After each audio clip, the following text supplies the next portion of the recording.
Thank you for joining AI Café. I'm the producer, Lance Hart. Today, we're going to be talking with a special guest, and I'm going to turn it over to Justin. Justin, take it away. Thanks, Lance. It's great to be here. I'm joined by a very special guest, Scott Littman with Lucy, and we're going to be talking about one of my favorite topics, and I think one of the most important topics when it comes to AI over the course of the next couple of years, which is going to be knowledge management, search. We're going to cover a lot of really great things. Scott, great to have you here today. Thanks for having me on, and looking forward to the conversation. Wonderful. So, Scott, we've been going through a period of transformation, and I think AI, in some respects, caught everyone a little bit off guard a couple of years ago, and we're watching enterprises ramp into this next stage of development. And there's a lot of open questions out there. There's a lot of potential use cases out there. What kind of use cases are you seeing on a regular basis that you're excited about, and what's bringing you to the forefront of this conversation? We're in this broad category of knowledge management. How can people get the right answer to the right person at the right time? But it has all kinds of uses. We start with, in the world of marketing, market researchers. How do they get all the information on voice of customer? How do they get all the studies? How do they get all the research, both the research they own and license? So, we work with Pepsi. Pepsi has 10,000 people on our platform from around the world. How can somebody in London find a great study, project, report that's out of New York? And in a traditional world of search, it's almost impossible.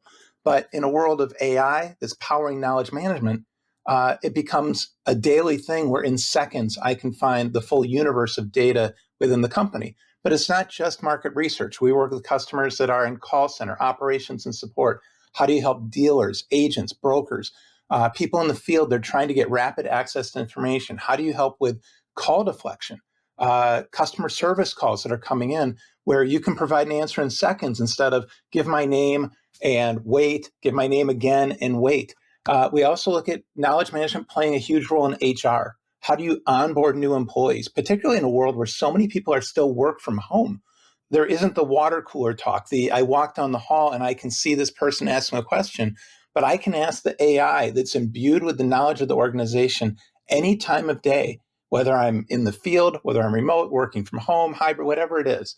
So those are all really common use cases. But at the center of it is knowledge management. Knowledge that is owned or licensed by a company that needs to be in the hands of the right person at the right time. Yeah, that's such an important point. And I think, if you get to the root of analytics, it really is all about getting the right information to the right people at the right time. I love that you brought up the water cooler discussion, because that's something that's really missing from today's modern work environment. You're not getting those types of interactions, one-on-one, three-on-one that you used to get maybe a few years ago. So when we're thinking about the level of knowledge share that used to occur in those water cooler discussions, how do you supplement that? How do you replace that? And I think your answer to that, if I'm hearing you, is AI is a great response to that gap in knowledge. It is. And a part of that is we built this application that is Lucy. And Lucy is approaching her 5th generation. We've been at it 8 years. So you made the comment earlier to say, the world was taken by storm about 2 years ago. We've been at it for a while. But one of the things that we found is, as much as we are passionate about the app we built and getting people to go to that app, we found the conversations that were happening, if they weren't at the water cooler, they were on Teams, they were on Slack, they were in Google Chat, they were in some form of internal company messaging. So we infused Lucy right where people live. So when somebody puts out a conversation and says, at Scott, at Lisa, at Wendy, at Steve, they just have to remember to add Lucy into the conversation in Slack, Google Chat, Teams, wherever they are, and Lucy will jump in and join them and be part of the social conversation that's happening with the tools that are used today. That's really exciting. I'm not sure it's fully appreciated just how much friction there is in knowledge management internally. There's the old adage of you need to repeat things 3 times for someone to really learn and to allow that to kind of sink in. I think when it comes to finding the right information and knowing where to look, when to look, it's very difficult sometimes inside of an enterprise to have an effective search function. And sometimes that effective search function means going and speaking to someone else and maybe interrupting their workflow. I think what I'm hearing from you is just by integrating tooling into the existing dynamic inside of an enterprise, you're setting yourself up to massively increase the efficiency of knowledge share. Yeah, I mean, you're spot on.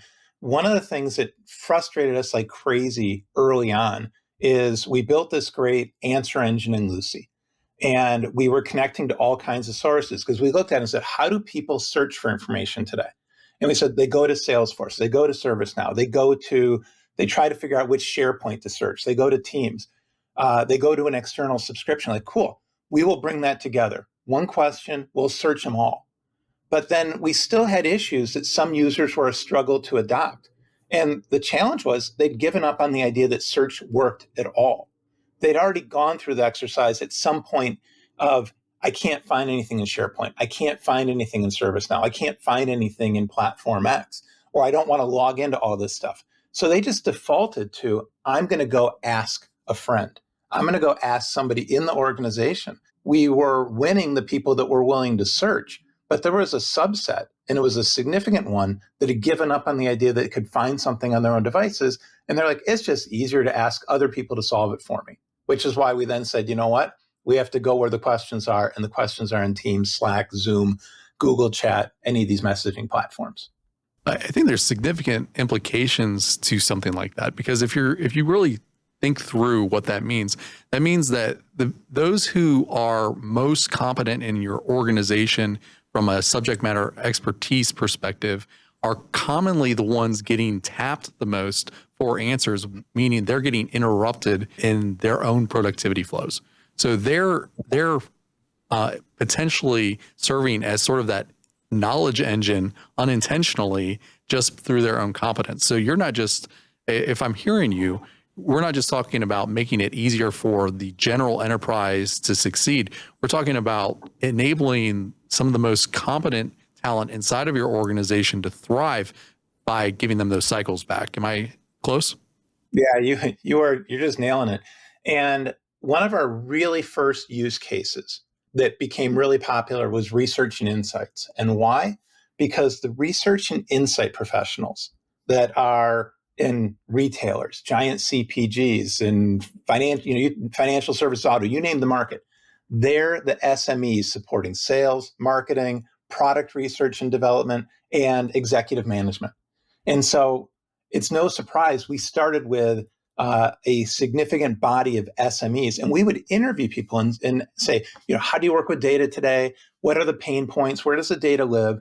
And one of the things that was the common refrain was, can you just stop the redundant questions? If you're the SME, you're answering the same questions again and again and again. And they're like, I like answering questions. I just like the hard ones. I like the ones where I have to think about it. I have to do something, not it's my fifth time today answering that. And so one of the things that Lucy does is she's crushed the common questions and helped elevate the conversation so the SMEs are more free to handle much more difficult challenges and get rid of the rest. I think that's probably a problem statement that a lot of organizations can resonate with. There are many ways that knowledge gets shared across a company. And as we know, the quality of the answer that you're being given by a person or by a system is often what's driving the quality of the decision you're going to make. The quality of your decision is probably not going to be better than the answer that you had preceding that decision.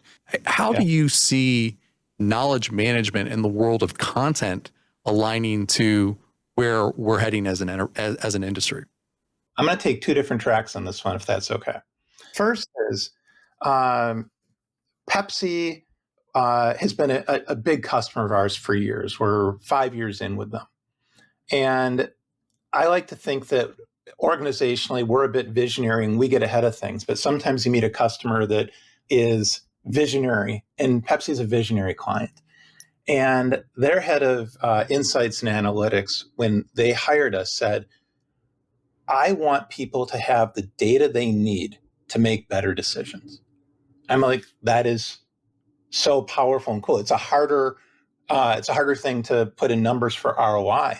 But if you can enable people with the right information, they can do their best work instead of wasting hours just trying to get to the basics and not even know if they got it all. And so it fits into that really well, which is we can give people the information they need now, the right information. We can search everything exhaustively, and we can help them get to their best work and focus their time on what's most important, not just searching. But the other thing, which we get at with content, and we'll probably end up with, hopefully we'll get some good conversations around content, because the thing that people don't talk about, the vendors don't talk about, you look at all these, you see all the ads from Microsoft, you see all the news cycle with OpenAI, Microsoft, Anthropic, everything else. And they show all this amazing wizardry of what they can do with AI. And it is awesome. It is awesome. But what they don't talk about is the hard part, which is content. The AI is only as good as the content available to it. So in the universe where, as consumers, we work with systems like ChatGPT, we're like, well, the knowledge is vast. It's like this worldwide body of knowledge. But when you get into business and you have to worry about copyright and you have to worry about accuracy, you're working with the content that is owned and licensed by the company, what they are allowed to use, what they should use, what they've paid and developed and have earned, which doesn't exist in Reddit or a public forum, but is hard earned. And then you have to make sure that you get the right data to the AI for the right users. You can't just open up everything, and both from a security standpoint and a quality standpoint. And you can't hand curate it because you'd never get there. And so getting the right information into the pipes, one of my customers says, we have to make sure that we're vigilant to keep plaque out of the system, but at the same time, we need to automate because we have 100 terabytes of data.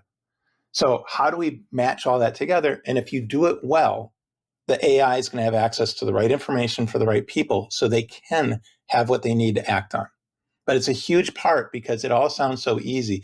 Just set up this tool, everybody's doing it, but you know what? The data part is super messy.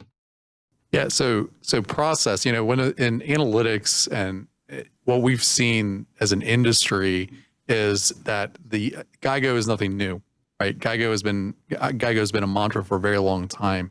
And with AI, GIGO doesn't magically go away. So if I'm hearing you, when you're thinking about your outputs, you've got to be thinking about your inputs, and your inputs need to be driven from quality content. And I'm hearing you say curated content that is focused on the outcomes that you're trying to achieve for the specific business function. Could you speak a little bit more to that and how that plays into what we're calling search? Yeah. So there's two extremes to content. One is hand curation, garbage in, garbage out. So I'm only going to put the absolute best stuff in. The problem is, if you look at a large organization, they have tens of millions of documents. There's no amount of hand curation that is going to get enough of the data. And, if you hand curate a few thousand files for a company that has tens of millions, it's a fraction of their data. So that's no good. But if you auto index everything, that's its own problem, because all of a sudden you're indexing stuff that is outdated or contradictory or for the wrong part of the business. And so between these two things, we lean towards the automation side of it. We have fantastic tools in the back end for indexing, but we really fall into this category of AI assisted curation. And some of it's easy stuff. Okay, for this group, we can go 10 years back. For this group, we go 3 years back. But we also have the security protocols, which data is available to which person. In an enterprise, data access is not equal. And so that's a huge part of it. But the other thing is we can create all kinds of business rules for different use cases, for different audiences, for which data are we going to automatically index. So we can hit the side of scale, but also get rid of the plaque. That's fantastic. So you're really right-sizing search, not just for the enterprise. You're right-sizing search down to the business function, following strong governance principles. You're following generally advised security posture, and you're helping the organizations ensure that content is curated in a way that's providing reasonable, rational, and ideal results versus access to perhaps aged content as well. Am I hearing you? Yeah, you're right. Because I mean, we start at the enterprise level and that we're connecting to the enterprise systems, but we bring it down to the business unit and to the use case, and then ultimately to the individual. I know that everyone's very interested in RAG as a methodology. Can you talk a little bit about how retrieval augmented generation plays into this type of strategy? As we are approaching our 5th generation, and RAG started to become a really popular term about a year and a half ago, we were like, hey, we're in R. We're the R in RAG. We're the retrieval engine. Like we've already at the foundation level, we are the enterprise federated search. We already are indexing from all the most popular systems. We already had all the security protocols for how are we going to, integrate to a customer's SSO. Where appropriate, use SCIM. Where appropriate, integrate to the access control list of the system so it can manage security. We're only working with the data that's owned or licensed. Before it was a term, or at least one that was a popular one, it is what we had built. And we like to say that we're the R in RAG. We're really, really good at the retrieval side. And then that said, we, depending on the use case or the area we're in, we integrate with other systems that do things with the data. So, for example, one of the big integrations that we're going to be launching soon is our integration to Microsoft Copilot. Copilot's really cool. It's like you've bolted OpenAI, right onto Office 365, but it's only as good as the data available to it. And in most organizations, the way Copilot works, and people get mystified. They're like, "This is so cool," but it's not finding things. It's generating things that I don't think are right. And the issue isn't that Copilot isn't a great content generator. It is a great content generator. It is all kinds of the AG in RAG, but it's not a great retrieval engine at all. Without a lot of work, it's looking at the stuff that's in your graph, saying, here are some things that this person's touched that's in SharePoint or Teams, and it's pulling from that versus I want to pull from the entire universe of my company knowledge that's in SharePoint and Teams, but also from ServiceNow and Salesforce or SAP or my subscription to Mintel, Insider Intelligence, S&P, Crunchbase, whatever I got a subscription to, whatever I own and license. So Copilot's cool, but it works with a thimble full of information. But when connected to Lucy, we retrieve from the full universe of owned and licensed, all the different systems. And once we've retrieved, then Copilot can do the great AG part of it and do awesome content generation.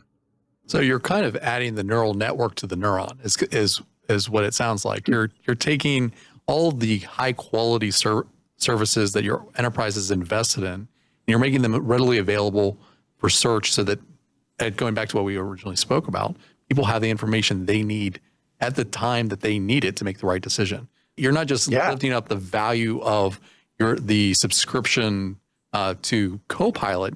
You're lifting up the value of every subscription that your enterprise is invested in. From our standpoint, we're not a system of record. Salesforce is a system of record for CRM data. Microsoft with SharePoint, Teams, and other technology they have is a system of record of corporate information. SAP is a system of record of all things, supply chain and ERP and all of that. But we make all those technologies better because we make them work in a homogeneous way all together. We can retrieve from any of them. We get the user based on their needs, what they need, I should say based on their needs and their access, what they need right now. And so we make all of those investments more effective. And our point of view is we want to help the individual be better, and we want to help enable the technology they already have be better for them. Yeah, that's great. And so you're really talking about uplifting the efficiency and effectiveness of search across the entire enterprise and into the knowledge bases of the industry. So if you're thinking about the types of information that you might have access to within an enterprise, you may not think to go to each of those sources individually. You may not even know that each of those, a particular source has the information you need to answer the question you're trying to answer. So by consolidating that knowledge into a simple search function, you're basically bringing together the smartest parts of what your organization has invested in. You're curating quality content to provide prescriptive answers. Yeah, I mean, one of my favorite things is when I hear somebody say, I didn't even know we had that. Like, this is so cool. Because, if you're one person and name the company, whether, you're at, whether you're Pepsi or Kraft or Church and Dwight or, Kroger's or Walmart, how do you know what your whole company has access to? You can't. There's just too much. There's literally a billion pages of content. Nobody could read it all, but the AI can. And the AI can unlock it right when it's needed. That's wonderful. And I don't want to take it back a notch, but I am curious, hallucinations are a big topic in the industry right now. And there's a lot of different conversations about how do we deal with hallucinations? How do you see hallucinations in impacting search from an enterprise perspective? And what are the most effective methods you're finding at dealing with hallucinations inside of an organization? Well, we can spend the entire hour on just this. It's a subject that I'm super interested in, and I can't promise that that a RAG system and a retrieval engine like Lucy isn't hallucination free. But the important thing is when we're looking at RAG, we're working only with the data that's already approved, owned and licensed content. So that's a huge part.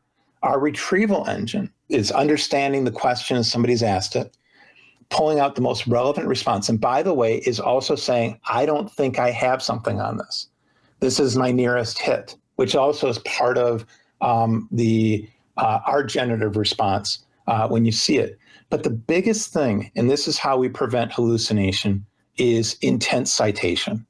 Every fact has a notation, has a citation saying, this is where I got it from. And the summary answer is supported immediately by, I got it from page 3 of this PowerPoint. I got it from page 22 of this PDF. I found this article from Insider Intelligence. I found this dashboard in Power BI or Tableau. This is where I got it from. Now, we are reliant on the person to verify, to say, this sounds really good, and holy, wow, I got this in a second and a quarter, and I have all this proof, but they have to look at the proof. My worry of hallucinations isn't will Lucy hallucinate? And in fact, our rate of hallucination is extremely low, but nobody's immune to hallucination. So the individuals can't get lazy. And one of the things that is going to be a organizational change management piece, and whether it comes from product providers, service providers, or it exists within the companies themselves, is the education on verification and validation of data. One of my fears is that people become lazy. I was thinking about how when I was a student, I was great with math, tested 97th percentile SAT type thing. But years later, when I was trying to help my son with 7th grade math, it started to exceed my, at that time, capabilities. And why? Because spreadsheets and calculators had taken out the ability to do the hard work. And so we need to be careful that we don't have such reliance on automation and technology that we lose our ability to discern what's right, what's true, and verify. That's great. And I think you're hitting on something really important. And it is a risk. I think that it would be unwise probably to ignore that risk too, because as these systems become more and more intelligent, I think people are going to become more and more reliant in just the way that you talked about it. Now, I personally, I would struggle to get around without a GPS these days. That's not something I would have said 20 years ago. And I think as we start to offload more and more of that neural work to these types of systems, part of our responsibility in that engagement has got to be fact checking and ensuring accuracy to what you're saying. Yeah, our chief product officer, Steve Frederickson, is absolutely passionate about a UI that makes the fact checking and verification really, really easy for the user. We think, and what we've seen from experience of monitoring users and talking to users, is that we are succeeding with our UI that way, that if somebody's like, I'm not quite sure, it's so close at hand to say, that doesn't quite measure up. Or got it. That's where we got it from. That's a really good study. We can believe in that. I can proceed. But it's a really huge part about, all this AI stuff. Like, it's great. We can present people information in a second. Verification and validation is a big step that's still an onus on the user before they deploy the data. Well, and the right answer to the wrong question is still the wrong answer. And making sure that you've got the solid bedrock of knowledge that is forming those results. I think that's a really brilliant approach. And it's not something you get with every open LLM. Just by the nature of how LLMs work, you're not going to get a citation if you go out to ChatGPT and you run a search. You might get an interesting response, but you're not necessarily going to get the citation and factual backing that went into training that model. Yeah, well, and that's one of the things that's super interesting about the LLMs is that they have some creative license. It's what makes them feel so organic and so helpful. But it does mean they also sometimes fill in the blanks, or sometimes they grab really what's to them valid data. But like when it's a public model, it could be a Reddit user with an axe to grind that's creating that foundation. So a big step is RAG, being able to use it off of owned and licensed data. But then another big step is the validation. And also, from a generative standpoint, we have all the tunings for how we create generative answers to extremely low, which we don't give them creative freedom either. We don't want them to elaborate and make stuff up. So we dial it back. That's great. Well, and so we've talked a lot about the technology, and I think it's obviously a very exciting part of what's happening in the industry. But part of what's difficult about AI isn't the technology; it's getting people on board with the technology. So, could you speak a little bit about when implementing AI becomes difficult for an enterprise, and do you have any strategies or thoughts around how to overcome those challenges if you're trying to lead an AI transformation inside of an organization? Yeah, I've got a bunch on that. I'll start with two really key things. One is whether it's AI or any IT project, success is dependent on organizational alignment. And when I say that, at the highest level, at the executive level, there's going to be vision. At the business unit level, there's going to be the day-to-day leadership, and then there's going to be IT and the IT vendors. If they are aligned, then whether you're deploying the next CRM, whether you're doing the next omni-channel project, or whether you're doing AI, your chances of success are going to be very high. But one of the things that disrupts that alignment, and it happens with every single big tech cycle, at the executive level, there is we have to invest, we have to do this new thing. At the business leader level, there's, I don't understand this new thing. It's new. I got a day job to do. I don't understand the ramifications of this earth-shattering new technology. And if you're the IT vendor that wants to sell everything new, or your IT and want to put the newest thing on your resume, I got a hammer and I'm going to hit a nail. And so what happens is you get this lack of alignment every time we've had these giant shifts of technology. The IT vendors can sell or build something, but is it the most important problem? Does the person receiving it, did they get the chance to understand the problem they have that could be solved by the technology?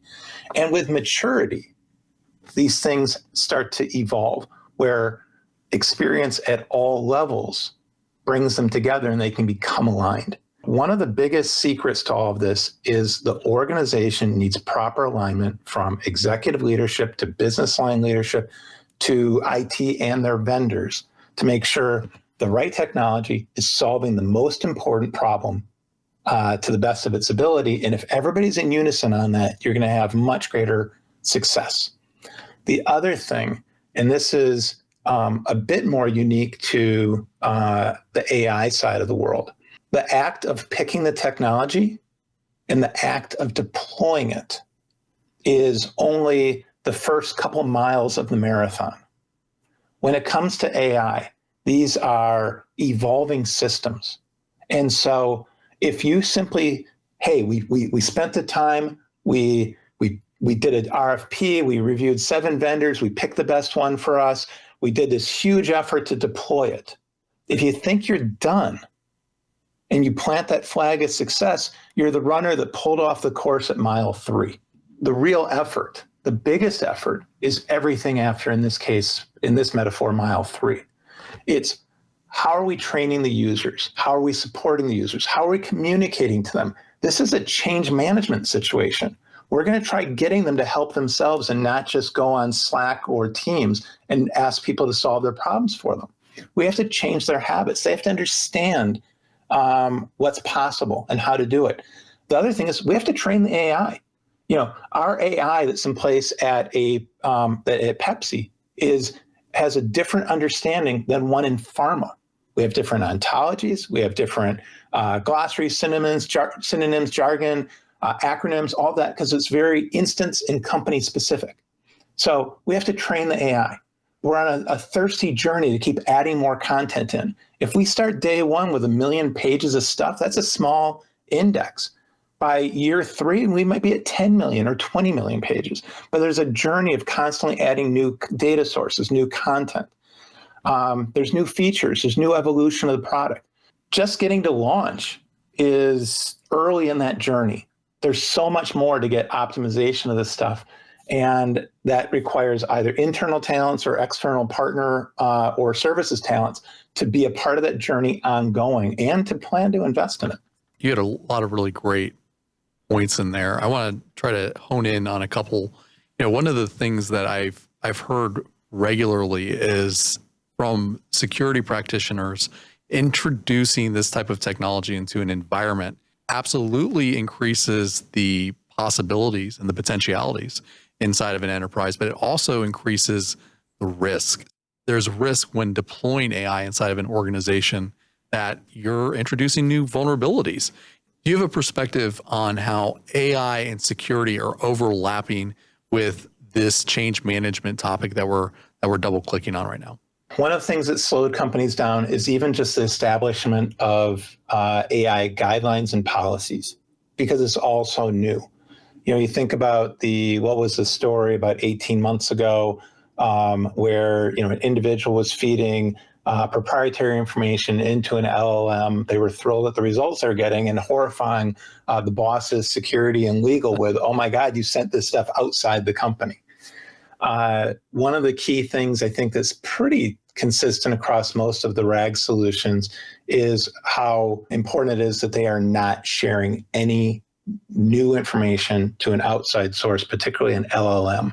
We can't be in the mode of that we're training the LLMs, and we certainly, I don't want to say prevent it. Just there's a wall. It doesn't happen. But I think that it's a key part of the RAG systems.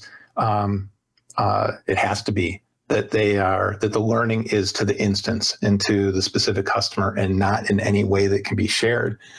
But a huge part is every company has to go through the education. I think about we go through security training, know before, all the things to avoid security challenges that are endemic to the entire environment that we all live in.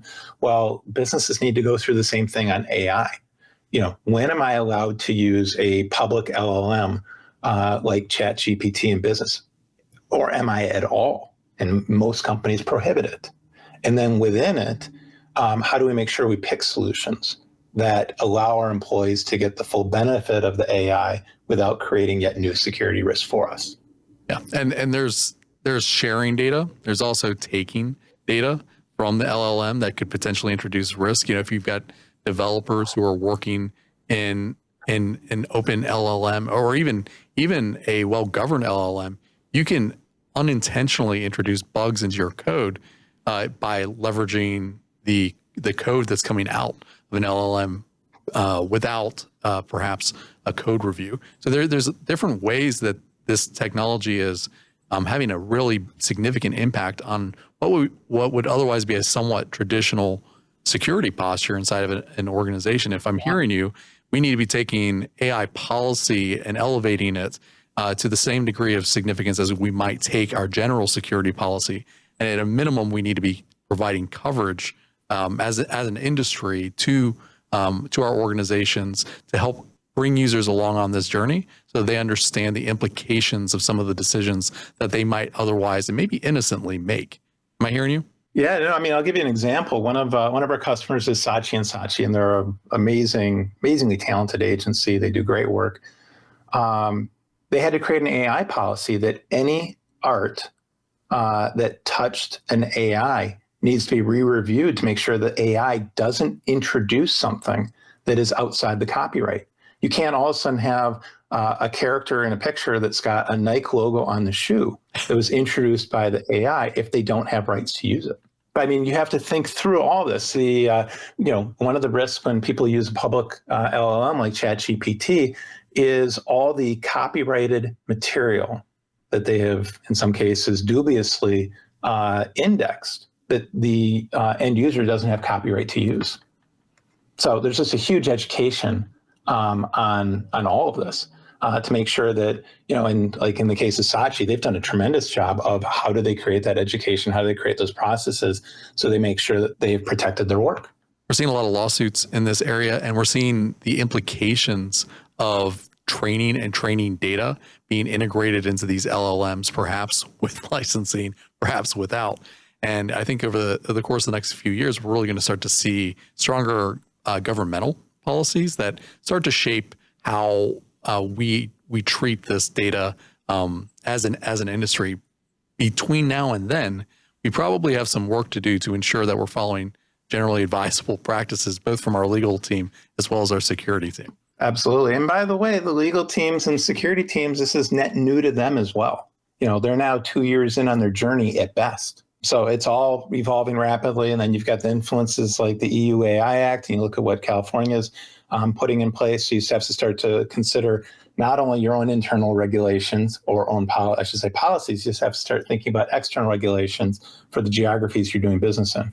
Yeah, and this is where we're kind of seeing a lot of value in partnerships across industries, specifically in the AI space, but also with AI implementers. There's a lot to think through here, and you don't need to go in at it alone. There's a lot of learning that's occurring right now. There's a lot of hype, but there's also a lot of really grounded practitioners who are trying to bring this industry to maturity in rapid fashion. And as we see the development of these tools continue to increase in sophistication, the implications of our policies and the decisions we're making to form those policies are going to play a big part in helping to shape that maturity. So as you are working with customers, are you finding that working with partners is helping to increase that maturity inside of an enterprise in the same way we're seeing it across the industry, or are you experiencing something different? I think the key for any customer is to choose a partner, and whether it's in the services world or whether it's on the product side, or actually ideally both, because you probably need both in the deployment of these things, is to choose a partner that is highly experienced, has been there and done it, and can be advisory to you, not just on how cool their product is, but how their product can be deployed properly in your enterprise and in conformance to your policies, both for security and AI, and to the external regulations that exist. Yeah, tough to put it probably more succinctly than that. Yeah, that's great, and I think we're seeing a lot of new knowledge emerge as these technologies emerge, and there's a lot to keep up with. There's hundreds of new companies getting stood up every month. They're actively, in some respects, competing with the capabilities of some of your industry leaders like OpenAI. There's a lot of momentum within the industry itself, and we're watching the capabilities go parabolic alongside the demand for these capabilities inside of an organization. I think what's really exciting about search, at least from where I'm sitting, is that search makes it possible for knowledge to be shared efficiently, effectively, and at the right time with the right people in ways that it's never really been possible before. I mean, you're right. It hasn't been historically possible. And you talk about the pace of change. And I've spent my life as a tech entrepreneur. I've always thought that it's really cool. My career operates in dog years. Like, things just go faster. More change happens in 1 year in my industry. But since November of 2022, We've gone from dog years to hamster years. The pace of change is just astronomical. I get up and every day I read for about 90 minutes and just trying to stay up with all the industry news. I'd like to probably read things that are a little bit more enjoyable. Sometimes on weekends I do, but it's just like the pace of change is so fast, and the need to drink from that fire hose and stay current with it is just absolutely significant.